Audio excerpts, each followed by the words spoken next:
வணக்கம்.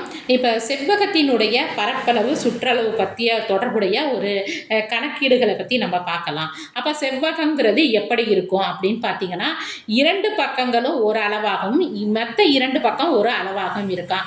அதாவது நீளம் வந்து ஒரே அளவாக இருக்கும், அகலம் வந்து ஒரே அளவாக இருக்கும். இதுதான் வந்து செவ்வகத்தினுடைய அடிப்படை தன்மையாக இருக்கும். அப்போ நீளம்ங்கிறது எந்த குறியீடால் குறிக்கிறாங்க? எல்லுங்கிற குறியீடால் குறிக்கிறாங்க. பீனா என்ன அர்த்தம்? பீனா வந்து பார்த்தீங்கன்னா உங்களுக்கு வந்து அகலம் அப்படின்னு சொல்லிட்டு என்ன பண்ணி வச்சுக்கோங்க, ஞாபகம் வச்சுக்கோங்க. அப்போ கணக்கு என்ன கேட்டிருக்கிறாங்க?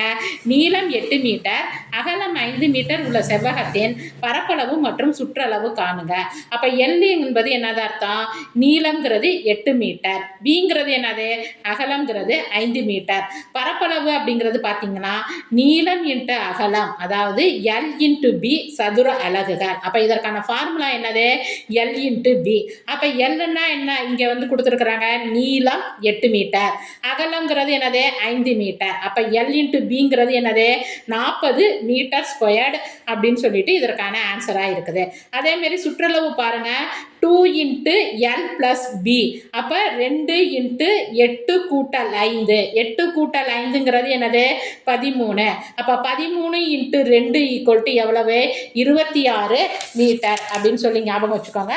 இதுவும் வந்து உங்களுக்கு வந்து என்னது? செவ்வகம் அப்படிங்கிறது ஏதாவது ஒரு அட்டை பெட்டியினுடைய அளவை வந்து கணக்கிடுங்க அப்படின்னு சொல்லிட்டு கேட்பாங்க. அதேமாரி வரும்போது அந்த அட்டை பெட்டிங்கிறது சதுரமா, கனசதுரமா, செவ்வகமா, நார்மல் செவ்வகமா, இல்லை வேற எந்த வகையான செவ்வகம் அப்படிங்கிறது வந்து அடிப்படையாக வச்சுக்கிட்டு ஃபார்முலாவை பயன்படுத்தி நம்ம வந்து கணக்குக்கான விடையை கண்டுபிடிக்கணும். நன்றி, வணக்கம்.